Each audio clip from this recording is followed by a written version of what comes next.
ஆசீர்வாத கன்மலை ஐக்கிய ஊழியங்கள் வழங்கும் தேவராஜ்யத்தின் எக்கால சத்தம். ஆண்டவராகிய இயேசு கிறிஸ்து நாமத்திலே உங்களை நாங்கள் வாழ்த்துகிறோம். மறுபடியும் இந்த ஆசீர்வாத கன்மலை ஐக்கிய ஊழியத்தின் சார்பிலே தேவராஜ்யத்தின் எக்கால சத்தம் என்ற இந்த பகுதியிலே உங்களை மறுபடியும் சந்திப்பதிலும் கர்த்தருடைய வார்த்தையை உங்கள் மத்தியில் பகிர்ந்து கொள்வதிலும் கர்த்தர் வெளிப்படுத்தின ரகசியங்களையும் ஆழங்களையும் உங்களோடு பகிர்ந்து கொள்வதிலும் ஆவிக்குரிய வாழ்க்கையிலே நாம் அடுத்த கட்டத்துக்கு முன்னேறி கர்த்தர் நமக்கு வைத்திருக்கிற கடைசி கால திட்டங்களை நிறைவேற்றுவதில் பூர்ணப்படவும் கர்த்தர் கொடுத்த இந்த தருணத்துக்காய் கொடான கொடி சோத்திரம். அநேகர் இதன் மூலமாக தேவனுடைய ராஜ்யத்தின் தன்மைக்குள்ளே நாம் செயல்படுவதற்காக இந்த தேவ ராஜ்யத்தின் எக்கால சத்தம், இந்த எச்சரிப்பின் சத்தம், அல்லது இந்த கடைசி நாட்களில் தேவ ராஜ்யம், தேவனுடைய பிள்ளைகள் எப்படி பூமியிலே கிரியை செய்ய போகிறார்கள் என்பதை குறித்த சத்தம், எப்படிப்பட்ட தலைமுறை எவன சந்ததி எழும்பும் என்பதை குறித்ததான சத்தம், கடைசி நாட்களில் துன்மார்க்கிற்கு நேரிடுகிற நியாய தீர்ப்பை குறித்த சத்தம், சத்தியத்தை அநியாயத்தாலே அடக்கி வைக்கிறவர்களுக்கு தேவன் கொடுக்கிற பயங்கரமான கிரியைகளின் சத்தம் இனி பூமியிலே வெளிப்படவும், இனி பூமி எங்கும் கிரியை செய்யவும் நம் கண்களுக்கு முன்பாக நாம் அதை காணப்போகிறோம். அதற்கு முன்பாக நம் கண்களுக்கு முன்பாக நாம் அதை காண்கிறதுக்கு முன்பாக, அது நம்மிடத்தில் கடந்து வருகிறதுக்கு முன்பாக நாம் எப்படி அடைக்கலமான தேவனுக்குள் நாம் தஞ்சம் போக முடியும், உன்னதமானுடைய மறைவில் எப்படி மறைந்து கொள்ள முடியும், சர்வவளுடைய நிழலில் எப்படி தங்கிக் கொள்ள முடியும், பேழைக்குள் எப்படி பிரவேசித்து கதவை அவரே அடைக்கிறார், பேழைக்குள் எப்படி நம்ம பிரவேசிக்க முடியும், அந்த பேழை எப்படி கண்மலை மேல் நிறுத்தி வைக்க முடியும், இதை குறித்து நாம் மிகவும் ஜாக்கிரதை உள்ளவர்களாக இருக்கணும். ஏன்னா வேதம் தெளிவாய் சொல்லுகிறது, சமாதானமும் சௌக்கியமும் உண்டென்று அவர்கள் சொல்லும் பொழுதே சடுதியாய் அவர்கள் மீது வெள்ளம் வருகிறது, அதாவது நியாய தீர்ப்பு புறப்படுகிறது என்று. அப்போ இதை ஒருவராலும் ஒரு நாளும் கணிக்க முடியாத ஒரு காரியத்துக்குள் நம்ம இருக்கிறோம். நாம் அநேக நேரங்களில் நம்முடைய அறிவின்படி நாம் பார்க்கிற விஷயங்களை வைத்துக்கொண்டு, நம் கண்களுக்கு முன்பாக செயல்படுகிற விஷயங்களை வைத்துக்கொண்டு நாம் தவறுதலாக அநேக வேலைகளை கணித்து கொண்டு இருக்கிறோம். இது அல்ல காலம்.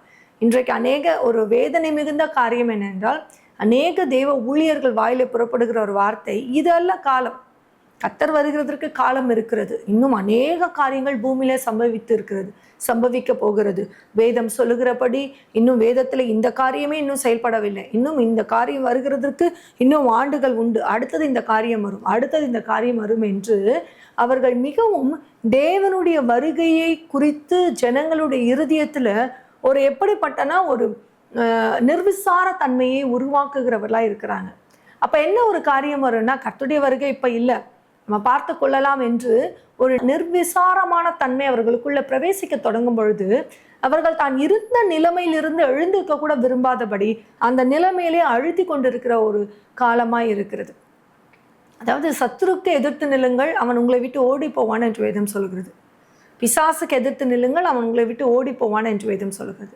அப்போ பிசாசுக்கு எதிர்த்து நிற்கும் போதே அவன் ஓடி போகிறான். ஆனால் நாம் எதற்கு இடம் கொடுக்கிறவர்களாக இருக்கிறோம்? மாம்சத்துக்கு நாம் இடம் கொடுக்கும் பொழுது மாம்சத்தின் மூலமாய் புறப்படுகிற வஞ்சனைகள், மாம்சத்தின் மூலமாய் புறப்படுகிற அத்தனை காரியங்களும் நம்முடைய வாழ்க்கையில எப்படிப்பட்ட கிரியை நடப்பிக்கிறது என்று பார்த்தால் முன்னிலும் பின்னிலும் மோசமான கிரியைகளை நடப்புகிறது. அதாவது நாம் நம்மை மட்டும் நிர்விசாரணத்துக்கு ஒப்பு கொடுக்காதபடி நம்மை சார்ந்தவர்களையும் அந்த ஆவியினாலே ஒப்பு கொடுக்கிறவர்களாக நம்ம மாறிவிடுகிறோம். நாம் போதிக்கிற, நாம் பேசுகிற அந்த தன்மைகள் அவருடைய வருகை நம்மை விட்டு விலக்கி விடுகிறதா இருக்கிறது. அப்போ அவர் மணவாளன் வரும்பொழுது, ஏன்னா வேதம் தெளிவாய் எச்சரிக்கிறது, அவர் திருடன் வருகிற விதமாய். இப்போ திருடன் இந்த கன்னத்திலே இந்த நேரத்திலே வருவான் என்று யாருக்கும் தெரியாது. ஆனால் வரும்பொழுது கண்ணமிட்டு திருட அவன் எத்தனைக்கும் பொழுது அந்த திருடன் வருகிற அந்த வேளையிலே, அந்த ஜாமத்திலே, நடு ஜாமத்திலே நம் விழித்திருக்கிறவளா இருப்பது ரொம்ப முக்கியம். விழித்திருப்பது என்று மாம்ச சரீரத்தின்படி தூங்காமல் உட்காந்துட்டு அவன் வர்றதை பார்த்துட்டு இருக்கிறது இல்லை. ஏன்னா பரலோகம் ஆவியை தான் கண்ணோக்குகிறது. எத்தனையோ முறை இந்த காரியத்தை கர்த்தர் உணர்த்தி கொண்டே இருக்கிறார். இருதயத்தின் தன்மையை அவர் பார்த்து கொண்டே இருக்கிறார். இருதயத்தின் செவியை தான் அவர் நோக்கி கொண்டே இருக்கிறார். நம்ம சரீரம் மேல் அவயமாய் போற்றப்பட்ட இந்த சரீரத்தின் சத்தங்களை குறித்து அவர் சொல்லவே இல்லை. எக்கால சத்தம் கூட உங்கள் இருதயத்துல கேட்கணும். ஏன்னா அந்த இருதயம் விருத்த சேதனம் அடையாமல் இருந்தால், அந்த நுனித்தோல் வெட்டப்பட்டு அது விருத்த சேதனம் அடையறதுக்கு ஒப்புக்கொடாமல் இருந்தால் உங்களுக்கு கர்த்தருடைய சத்தம் கேட்கப்படவே மாட்டாது. நம்ம இந்த உலக சத்தங்களையும் உலகத்தின் காரியங்களையும் உலகத்தில் நடக்கிற அத்தனை காரியங்களையும் வைத்து கொண்டுதான் தேவனை நம்ம பரலோக ராஜ்யத்தின் தன்மையை நம்ம ஜட்ஜ் பண்ணுவோமே தவிர, உங்கள் இருதயத்தில் கேட்கிற அவருடைய சத்தத்தை வைத்துக்கொண்டு நீங்க செயல்பட மாட்டீங்க. ஏன்னா எப்படிப்பட்ட காரியம் பூமியில நடக்கிறது என்றால், தேவன் எப்பொழுது வருகிறார், தேவனுடைய தன்மைகள் வெளிப்பட தொடங்கும் பொழுது இந்த உலகத்தின் தன்மைகள் நம்மை அதற்கு எதிரடையாக நிற்க வைக்கிறது.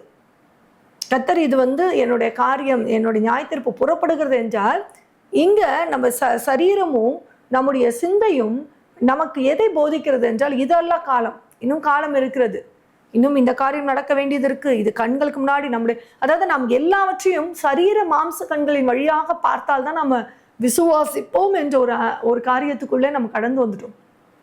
என் கண்கள் முன்னாடி நான் அதை பார்க்கணும். ஏன்னா இது வரைக்கும் புறப்பட்ட எழுப்புதல்கள் எல்லாம் நம்ம கண்கள் பார்த்தது. அவர்களுக்குள் நடைபெற்ற அத்தனை நிகழ்வுகளையும் மாற்றங்களையும் ஆவிக்குரிய வளர்ச்சிகளையும் தேசம் பார்த்தது.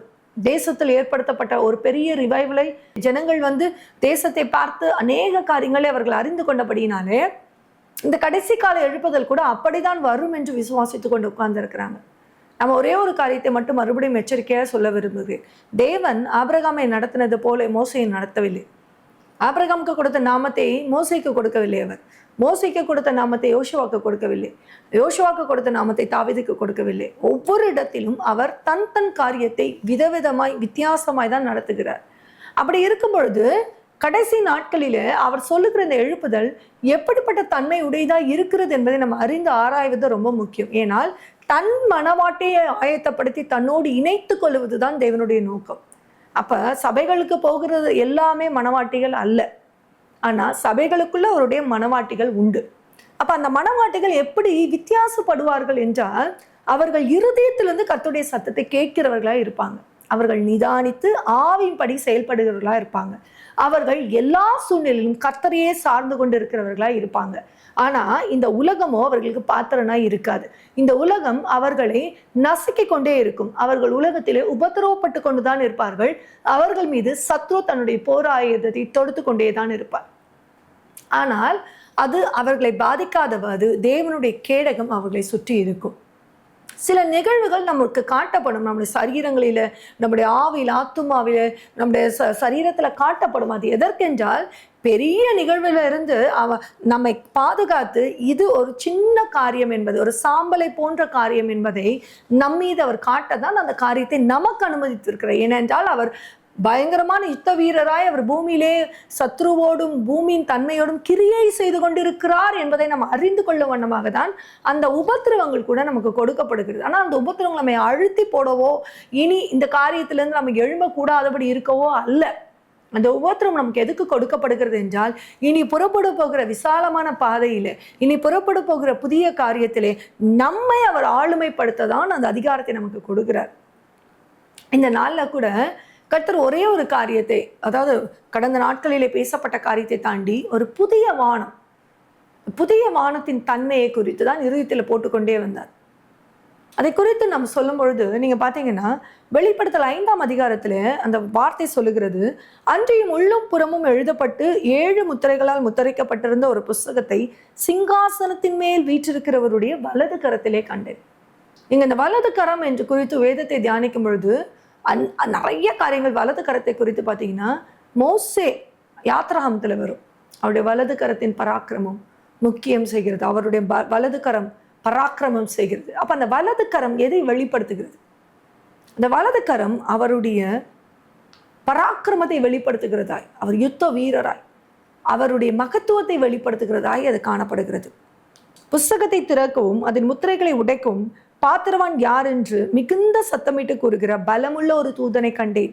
வானத்திலாவது பூமியிலாவது பூமியின் கீழாவது ஒருவனும் அந்த புஸ்தகத்தை திறக்கவும் அதை பார்க்கவும் கூடாது இருந்தது. பாருங்க, இந்த அடையாளத்தை அவர் எப்படி சொல்றாருன்னா, வானத்திலாவது பூமியிலாவது பூமியின் கீழாவது ஒருவனுக்கும் அந்த அதிகாரம் கொடுக்கப்படவில்லை. புஸ்தகத்தை திறக்கிற அதிகாரம் கொடுக்கப்படவில்லை.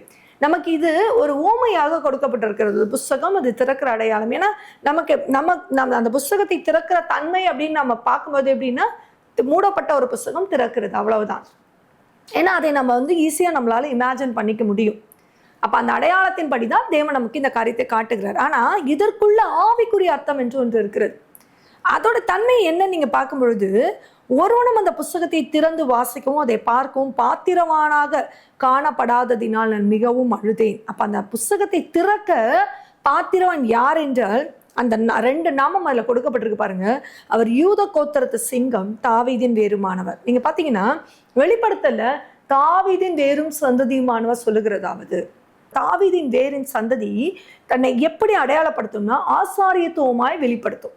அப்ப யூதராஜ சிங்கம் ராஜாக்களாய் வெளிப்படுத்தும். நீங்க இந்த 2 நாமம் இதுல இணைக்கப்பட்டு அவர் எப்படி இருக்கிறார்னா 7 முத்திரைகளை உடைக்கவும் ஜெயம் பெற்றிருக்கிறார் என்று வேதம் சொல்லுகிறது.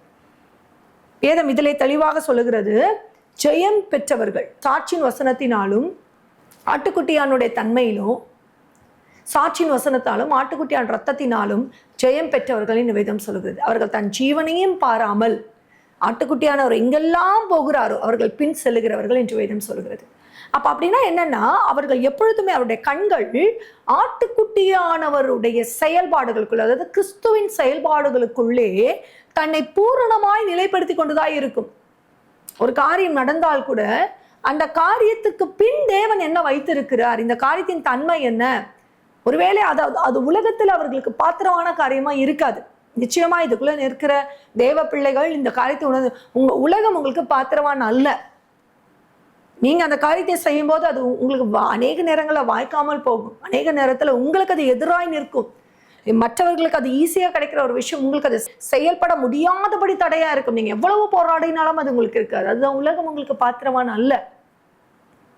ஆனால் அதில் நீங்கள் பின் உள்ளாங்க கூடாதபடி தேவ ஆவியானவர் உங்களுக்கு முன் சென்று கடந்து போய் இன்னும் கொஞ்சம் தூரம் தான் கடந்து போயதோ, இது உனக்கு முன்பாக திறந்த வாசலை வைத்திருக்கிறேன், அதை ஒருவனும் பூட்ட மாட்டான், கடந்து போய். இப்போ பூட்டப்பட்ட வாசலுக்கு முன்னாடி நிற்க முடியும், ஆனா அந்த வாசலை நான் திறக்கும் பொழுது ஒருவனும் அதை பூட்ட முடியாது. அப்ப அவர் ஜனங்களை அவர் தன்னுடைய ரத்தத்தினாலே மீட்டுக் கொள்ளுகிற ஒரு புதிய அனுபவத்துக்குள்ளே கடந்து வர பண்ணுகிறார். அதே தான் வேதம் தெளிவா இந்த இடத்துல சொல்லும் பொழுது பாத்தீங்கன்னா, அப்பொழுது இதோ அடிக்கப்பட்ட வண்ணமாய் இருக்கிற 6ஆம் வசனத்துல ஒரு ஆட்டுக்குட்டி சிங்காசனத்திற்கும் 4 ஜீவன்களுக்கும் மூப்பர்களுக்கும் மத்தியிலே நிற்க கண்டேன். அது 7 கொம்புகளையும் 7 கண்களையும் உடையதாயிருந்தது. அந்த கண்கள் பூமி எங்கும் அனுப்பப்படுகிற தேவனுடைய 7 ஆவிகளாம். பூமி எங்கும் அனுப்பப்பட போகிற தேவனுடைய 7 ஆவிகளாம். அந்த ஆட்டுக்குட்டியானவர் சிங்காசனத்தின் மேல் உட்கார்ந்தவருடைய வலது கரத்தில் இந்த புஸ்தகத்தை வாங்கினார். அந்த புஸ்தகத்தை அவர் வாங்கின போது 4 ஜீவன்களும் 24 மூப்பர்களும் தங்கள் தங்கள் சுரமண்டலங்களையும் பரிசுத்தவான்களுடைய ஜெபங்களாகிய தூபவர்க்கத்தால் நிறைந்த பொற்கலசங்களையும் பிடித்துக்கொண்டு ஆட்டுக்குட்டியானவருக்கு முன்பாக வணக்கமாய் விழுந்து, தேவரீர் புஸ்தகத்தை வாங்கவும் அதன் முத்திரைகளை உடைக்கும் பாத்திரவராய் இருக்கிறீர். ஏனெனில் நீ அடிக்கப்பட்டு சகல கோத்திரங்களிலும் பாஷைக்காரரிலும் ஜனங்களிலும் ஜாதிகளிலும் இருந்து எங்களை தேவனுக்கென்று உம்முடைய இரத்தத்தினாலே மீட்டுக்கொண்டு எங்கள் தேவனுக்கு முன்பாக எங்களை ராஜாக்களும் ஆசாரியர்களும் ஆக்கினீர், நாங்கள் பூமியிலே அரசாளுவோம் என்ற புதிய பாட்டை பாடினார்கள். நீங்க பாருங்களேன், இந்த சந்ததியில் இந்த வார்த்தையை புறப்படும் பொழுது அவர் அந்த முத்திரையை உடைக்கும் பொழுது, இந்த முத்திரை எதுக்கு கொடுக்கப்படுது நல்லா பாருங்களேன். ஒரு முத்திரை முத்திரைக்கப்பட்டதுன்னா அந்த முத்திரையை உடைக்கவோ, அந்த முத்திரையிலிருந்து அந்த புஸ்தகத்தை திறந்து புதிய காரியத்தை படிக்கவோ பாத்திரவானா எண்ணப்படுகிறது யார்? ஆட்டுக்குட்டியான அவர் ஒருவரே அதுக்கு பாத்திரவானா எண்ணுகிறார். அப்ப அவர் என்ன பண்றார், தன்னுடைய ஜனங்களுக்கு தன்னால் மீட்டு கொள்ளப்பட போகிற தன்னுடைய ரத்தத்தினால், ஆட்டுக்குட்டியான ரத்தத்தினால் மீட்டு கொள்ள போகிற தன்னுடைய ஜனங்களுக்கு அவர் கொடுக்கிற அடையாளம் என்ன தெரியுமா? அவர்களை ராஜாக்களாகவும் ஆசாரியர்களாகவும் பூமியிலே அரசாளுகிற ஒரு உன்னதமான தன்மைக்குள்ளே நடத்தி கொண்டு போகிறார். அப்ப பூமியிலே நீங்கள் எப்படி அரசாள முடியும்? அப்போ இந்த இடத்துல ஒரு காரியம் தெளிவாய் போடப்பட்டிருக்கிறது. அவர் புஸ்தகத்தை திறந்து, அவர் அந்த புஸ்தகத்தை திறக்கிற ஒரு அடையாளம் என்ன அடையாளம் தெரியுமா? நீங்க வெளிப்படுத்தல் 6ஆம் அதிகாரத்துல 14ஆம் வசனத்தை பாருங்களேன். 5 முத்திரை உடைக்கப்பட்டு 6ஆம் முத்திரைக்கு நேராக இது கடந்து வரும் பொழுது அந்த 6ஆம் முத்திரையோட தன்மை எப்படி இருக்கும்னா, பூமி மிகவும் அதிர்ந்தது, சூரியன் கருப்பு கம்பளியை போல கருத்தது, சந்திரன் ரத்தம் போல ஆயிற்று, அத்தி மரமானது பெருங்காற்றினால் அசைக்கப்படும் பொழுது அதன் காய்கள் உதிர்கிறது போல வானத்து நட்சத்திரங்களும் பூமியிலே விழுந்தது, வானம் சுருட்டப்பட்ட புஸ்தகம் போலாகி விலகி போயிற்று. நீங்க பாருங்க, எப்ப இந்த ஆட்டுக்குட்டியானுடைய புஸ்தகம், ஆட்டுக்குட்டியானவர் அந்த புஸ்தகத்தை கையிலே வாங்கி அதை திறந்து அதை வாசித்து அதை முத்திரையை உடைக்கிறாரோ, அதே நேரம் இங்க என்ன நடக்குதுன்னா, ஒவ்வொரு முத்திரைகளும் உடைக்கப்பட்டு அந்த பழைய வஸ்திரம் போல் இருக்கிற வானம் சுருட்டப்பட்டு போகிறது. அப்ப இதற்கு அடையாளம் என்ன? இப்ப நம்ம பார்க்கிற வானம் அது வந்து ஒரு ஏர் கண்டென்ட் தான். நம்ம வந்து அது வானம் சொல்லுகிறோம், ஆனா அது முழுவதுமே என்ன ஆயிருக்குன்னா கேஷியஸ் தான், ஃபுல்லாமே கேஸால தான் மூடப்பட்டிருக்கு. நீங்க மேலே போக போக அந்த ஒவ்வொரு அந்த படிமத்துக்கு மேலே தான் கேஸ் படிமத்துக்கு அட்மாஸ்பியர், ட்ரோபோஸ்பியர்னு சொல்லி ஒவ்வொரு படிமத்துக்கு மேலே தான் நம்ம கடந்து போவோம். அந்த ஸ்பியருக்கு மேலே தான் கடந்து போய் அந்த காற்றோட அடர்த்தியினாலே தான் நம்ம மேலே போய் கொண்டே இருக்கிறோம். அப்போ இங்கு அவர் சொல்லுகிற காரியம் என்ன? அப்ப இதை வானம் அந்த பழைய புஸ்தகம் சுருட்டப்பட்ட புஸ்தகம் போலாகி விலகி போயிடுச்சுன்னா, அவர் இங்க எதை அடையாளப்படுத்துகிறன்னா, இந்த பழைய வானத்தின் தன்மை, அந்த பழைய கிரியைகளுடைய தன்மை சுருட்டப்பட்டது போல. அப்ப அது சுருட்டப்பட்டது போல அது மாற தொடங்கும் பொழுது ஆட்டுக்குட்டியானவர் தாமே நீதியின் வானத்தை அவர் சிருஷ்டிக்கிறார். அந்த நீதி வாசம் செய்யும் புதிய வானம். அப்படின்னா என்னன்னா, எப்ப ஆட்டுக்குட்டியானவர் அரசாள தொடங்குகிறாரோ, அவர் சிங்காசனத்துல வீற்றிருந்து அவர் அதாவது யூத கோத்திரத்து சிங்கமாகும். ஏன்னா ராஜாவும் ஆசாரியருமாய் இணைந்து அந்த காரியத்தை தான் ராஜரிக ஆசாரியத்துவம் என்று சொல்லப்படுகிறது. அப்ப ராஜாக்களும் ஆசாரியத்துவமாய் நிற்கும் பொழுது தாவீதின் வேரும் சந்ததியுமானவர் என்ற நாமமும் யூத கோத்திரத்து சிங்கம் என்ற நாமம், அதாவது யூதராஜ சிங்கம், இந்த கோத்திரத்து இந்த நாமம் எதை வெளிப்படுத்துகிறது என்றால், அவருக்கு வானத்திலே பரலோகத்திலே சிங்காசனத்தில் சகல அதிகாரமும் கையளிக்கப்பட்டிருக்கிறது. அப்ப இந்த தன்மையில அவர் புறப்பட தொடங்கும் போது அவர் தன்னுடையவர்களுக்கு தன்னுடைய அதிகாரத்தை அவர் கொடுக்கிறார். யோவான்ல அவர் சொல்லப்படும் பொழுது, என்னுடையவர்களுக்கு பிதாவிடத்திலிருந்து நான் பெற்றுக்கொண்ட அதிகாரத்தை அவர்களுக்கு கொடுக்கிறேன். பிதாவிடத்தில் நியாய தீர்ப்பு செய்யும் அதிகாரம் முழுவதையும் குமாரன் பெற்றிருக்கிறார். குமாரன் அதை தன்னுடையவர்களுக்கு கொடுக்கிறார். அப்போ இந்த அதிகாரம் இந்த இடத்துல புறப்பட தொடங்கும் பொழுது என்ன நடக்கும்? அவர் கைகளில் அந்த அதிகாரம் புறப்படும் பொழுது வானத்திலும் பூமியிலும் பூமியின் கீழ் உள்ள எல்லா அதிகாரமும் பிடுங்கப்படுகிற காலத்துக்குள்ள வருகிறோம். அதனாலதான் சத்துரு எவனை விழுங்கலாம், எவனை அவன் விழுங்க முடியும் என்றால் தன்னுடையவர்களை விழுங்க முடியாது. அவன் விழுங்கி இருக்கிறான். தன்னுடையவர்கள் கண்களை குருட்டாட்டம் பிடித்திருக்கிறான். தன்னுடையவர்களுக்கு அவன் சிந்தையை முழுவதுமாய் அடைத்து சிறைப்படுத்தி வைத்திருக்கிறான். தன்னுடையவர்கள் இதுதான் கர்த்தருடைய காலம் என்றாலும் நம்பக்கூடாதபடி அவர்கள் சிறைப்பட்டு இருக்கிற இருளின் தன்மைகள் கிரியை செய்கிறதை இந்த காலத்தில் நம்ம பார்க்க முடியும்.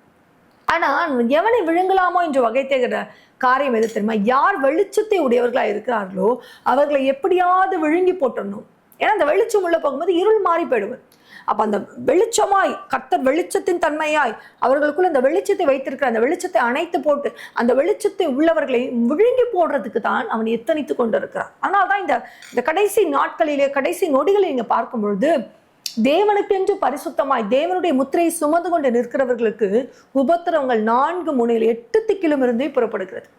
ஒன்று முடித்தால் ஒன்று, ஒன்று முடித்தால் ஒன்று, ஒன்று முடித்தால் ஒன்று, ஒன்று முடித்தால் ஒன்று. அப்படின்னா என்னன்னா, நம்முடைய நேசர் வருகிற காலம், நம்முடைய ராஜாதி ராஜா சிங்காசனத்தில் அமருகிற காலம், அவர் அந்த முத்திரையை எடுத்து உடைத்து தன்னுடையகளை மீட்டுக் கொள்ளுகிற காலம் வந்தது என்று அர்த்தம். அப்பொழுது அவன் அவ்வளவு அவனால் பூரணமாய் கிரியை செய்யவே முடியாது. ஏனென்றால் அவனுக்கு அந்த அதிகாரம் கொடுக்கப்படவில்லை. உபத்திரவப்படுத்துறதற்கு அதிகாரம் கொடுக்கப்பட்டதே தவிர அவர்களை இல்லாமல் போக பண்ணுவதற்கு அதிகாரம் கிடையாது. ஆனால் அதனால் தன்னால் கூடின காரியத்தில் அவர்கள் மீது உபத்திரவத்தை அனுப்பி கொண்டே வருகிறார். ஆனால் அந்த உபத்திரவம் கூட அவர்கள் தேவன் மீது வைக்கிற விசுவாசத்தினாலே தவிடு பொடியாகிறதையும் ஒன்றுமில்லாமல் கலங்கடிக்கப்படுகிறதையும் நாம் பார்க்கிறோம். அதனால தேவ பிள்ளைகளை இந்த காரியத்தை பார்க்கும் பொழுது நீதி வாசம் செய்யும், நீதியின் சூரியன் உன்மேல் உதிக்கும். நான் நேற்று இந்த வசனத்தை காட்டும் பொழுது நீதியின் சூரியன் உன்மேல் உதிக்கும். அப்போ எப்பொழுது இந்த புதிய வானத்திலே நீதி வாசமாய் இருக்கிறதோ அதில் புறப்படுகிற அந்த ஒளி அவர் நீதியின் சூரியனாய் அவருடைய முக ஒளி பிரகாசத்தினால் அவருடைய சின்னங்கள் பிரகாசம் அடைய தொடங்குற காலத்துக்குள்ளே வந்து விட்டோம். நம்முடைய முகங்கள் அவருடைய நீதியினாலே பிரகாசிக்க போகிறது. இதுவரை சத்தியத்தை அநீதியினால் அநியாயத்தினால் அடக்கி வைத்த எல்லாருக்குள்ளும் இருளும் காரிருளும் வரும். ஆனால் அவருடைய ஜனங்கள் அவருடைய ரத்தத்தினால ஆட்டுக்குட்டியான ரத்தத்தினால தன்னுடையவர்கள் என்று மீட்டு கொண்டார் தன் ஜனத்திற்கு அவர் எப்படிப்பட்ட அதிகாரத்தை கொடுக்கிறார்? ஆசாரியர் ராஜாக்களாகும் இந்த பூமியை அரசாளுகிற ஒரு ஆளுகையை கொடுக்கிறார். இதைத்தான் தேவன் ஆரம்பத்தில் கொடுத்திருந்தார் ஆதாமுக்கு. அவன் அதை கொண்டு சத்ருவிடம் கொடுத்தான். இன்றைக்கு உலகத்தின் அதிபதி ஆண்டு கொண்டிருக்கிறான். உலகத்தில் இருக்கிறவனும் உங்களில் இருக்கிறவர் பெரியவர். ஏன்னா அவர் சகல அதிபதிக்கும் மேலான அதிபதியாய் ஆண்டவராக இயேசு கிறிஸ்துவாய் அவர் பூமியில கிரியை செய்யப்படும் பொழுது இந்த உலகத்தின் அதிபதியின், இப்பிரபஞ்சத்தின் அதிபதியின் கைகளில் இருக்கிற அதிகாரம் பிடுங்கப்பட்டு தன்னுடைய ஜனத்திற்கு அந்த அதிகாரமும் ஆளுமையும் கொடுக்கப்படும். துன்மார்க்கமாய் தங்கள் வழிகளிலே தங்களை அடக்குகிறவனோ, தங்களை ஆளுகிறவனோ, தங்களை நியாயம் செய்பவனோ ஒருவனும் இல்லை என்று பெருமைப்படுகிறவனுடைய கீடங்கள் வாடி போகும். கர்த்தருடைய வருகையும் கர்த்தருடைய காலத்தையும் அறிந்து கொள்ளாத குருடராய் நின்று அநேகரை குருட்டு பாதையிலும் அநேகரை இருளின் பாதைகளிலும் நடத்துகிறவர்களுக்கு ஐயோ என்று வேதம் சொல்லுகிறது. நீங்கள் வெளிச்சத்தின் பிள்ளைகள் என்று வேதம் சொல்லுகிறது. நாம் வெளிச்சத்தை உடையவர்களாய், வார்த்தையை உடையவர்களாய், ஒளியை உடையவர்களாய் மாறும் பொழுது நீங்கள் உங்களுக்குள் இருந்த அந்த வெளிச்சத்தை வெளிப்படுத்த வேண்டிய அவசியம் இல்லை. எனக்குள் வெளிச்சம் இருக்கிறது பெற்றுக்கொள் என்று நீங்கள் சொல்ல வேண்டிய அவசியம் இல்லை. அந்த வெளிச்சமே உங்களை நிறைவாக்கி அந்த வெளிச்சமே அடுத்தவர்களுக்கு இருளின் பாதையில வெளிச்சமாய் மாறும். இருளானவனோ குருடனுக்கு வழிகாட்டியாய் இருக்க முடியாது. 2 பேருமே போய் குழியில தான் விழ முடியும். இன்னைக்கு அநேக மன கண்கள் குருடாக்கப்பட்ட அநேகர் உண்டு. அவர்களுக்கு இது என்ன காலம் என்பதை அறிகிற அறிவு இல்லை. இது எப்படிப்பட்ட சூழ்நிலையில் நம்ம வாழ்ந்து கொண்டு இருக்கிறோம். எல்லாம் சமாதானமாக தானே போகிறது. நமக்கு எந்த ஒரு பாதிப்பும் இல்லை. நாம் வாங்குகிறதை வாங்கி கொண்டே இருக்கிறோம், செயல்படுகிறதை வளர்ந்து கொண்டே இருக்கிறோம். கர்த்தருடைய கிருபையினால் எல்லாம் பூரணமாய் கிடைத்து கொண்டே தானே இருக்கிறது. நல்ல காலத்திலே தான் நம்ம வாழ்ந்து கொண்டு இருக்கிறோம் நினைவு கொண்டிருக்கிறீர்களா? சமாதானமும் சௌக்கியமும் என்று அவர்கள் சொல்லும் பொழுதே சடுதியாய் அவர்கள் மீது அழிவு உண்டாயிற்று. இந்த அழிவு மனுஷனால் அல்லது சத்ருவினால், துன்மார்க்கினால் உண்டாகிற அழிவு இல்லை. ஏனென்றால் அவன் கையில் அதிகாரம் கொடுக்கப்பட்டாலும் அவன் பூரணமாய் நம் மீது ஆளுகை செய்கிறதுக்கு தேவன் அவன்கிட்ட அதிகாரம் கொடுக்கவில்லை. ஏனென்றால் அவன் ஒரு காரியத்தை செய்யும் பொழுதே தேவன் தன் ஜனங்களுக்கு ஞானத்தை கொடுத்து எழும்பி அதற்கு எதிரடையான தன்மையை அவர் செயல்படுத்துகிறார். அதனால அவன் பூமியில பூரணமாய் தன் காரியங்களை அவனால் செயல்படுத்த முடியாது. ஆனா அழிவு தேவ சமூகத்திலிருந்து புறப்படுமானால் அதை தடுப்பவன் இந்த பூமியில ஒருவனும் இல்லை. அவர் நிர்மாணித்ததையும் நிர்ணயித்ததையும் தடுப்பவன் ஒருவனும் இல்லை. இதை நம்ம அறிந்து கொள்ளுகிற அறிவை பெற்றோமானால் அவரோடு கூட இணைக்கப்பட்டு அவருடைய ராஜ்யத்துக்குள்ளே நம் பங்காளிகளாய், சுதந்திரவான்களாய் நாம் மாற முடியும். இல்லை என்றால் நம் கதவு அடைக்கப்பட்டு வெளியிலிருந்து தட்டி கொண்டு இருக்கிறவர்களாய் கத்தாவே கதவை திறங்க, அதோடைய நிலைமை இன்னும் மோசமான நிலைமையாகும்.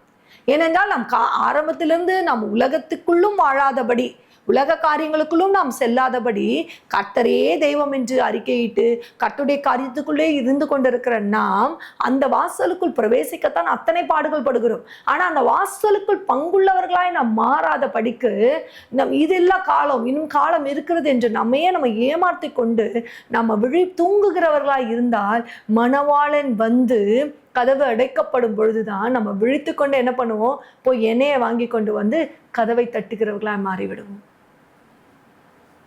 பிரியமான தேவஜனமே, அவருடைய பராக்கிரமும் அவருடைய மகத்துவமும் அவருடைய கிரியைகளும் பூமியிலே செயல்பட தொடங்கிவிட்டது. இந்த நாளிலே எப்படி அவர் புதிய வானத்தின் தன்மையை வெளிப்படுத்துகிறாரோ, நீதியின் தன்மையை வெளிப்படுத்துகிறாரோ, இனி வானங்களில் அவனுக்கான இடம் இல்லாமல் போயிற்று. எப்பொழுது அந்த நாம பார்க்கிற வானங்கள் அல்ல, அந்த அதிகாரம் கொடுக்கிற தன்மையே அவன் இழந்து போய்விட்டான் என்றால் இந்த பூமியை இருளும் ஜனங்களை காரிலும் மூடுகிற காரியம் பயங்கரமாய் கிரியை செய்யும். ஆனால் தேவன் யார் மேல் உதிப்பார் தெரியுமா? அவருடைய முத்திரையை பெற்ற ஜனங்கள் மீது தான் உதிப்பார்.